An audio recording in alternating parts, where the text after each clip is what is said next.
we're asked to express 2x squared minus 20x plus 49 in this form. That is completed square form. And the way to do this is to first of all factorize the 2 out of the first two terms. X squared minus 10x is going to be, don't worry about the 49, just leave that here, because in the final answer you see there's a constant. So if you did factorize it out, you'd only end up multiplying it back through. Just leave it out. Now we're ready to complete the square on x squared minus 10x. This can be done by halving the 10, or minus 10 actually, squaring, and then thinking, what does this give us? It gives x squared minus 10x plus 25, so we need to minus 25.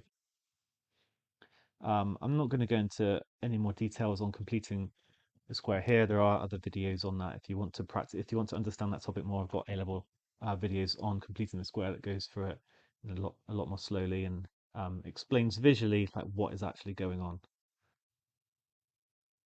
But that's going to be what we get. And now we expand it back out. I'm going to be minusing 50 and then adding 49. I'm just going to be minusing 1 there. And yeah, that's all we need.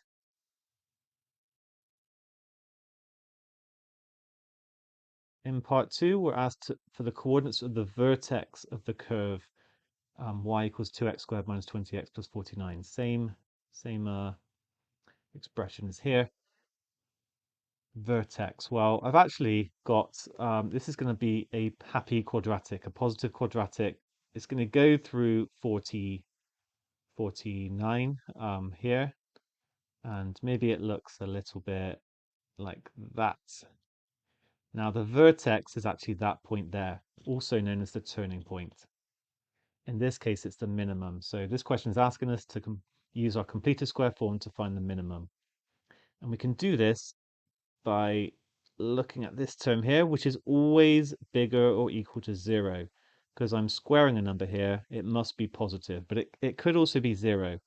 And therefore, the minimum is going to be when it is 0, and I'm going to get a minimum of minus 1. And it's going to be when x is equal to 5. That's what's going to cause the minimum. So that is the vertex, and actually I put it in the right place here.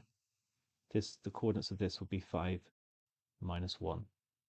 Okay, so we get it from the completed square form. Just it's always the number by itself is going to be the maximum or the minimum, and then the thing here is, well, the x coordinate is the thing that makes this 0. But make sure you understand why, and I've tried to explain it here.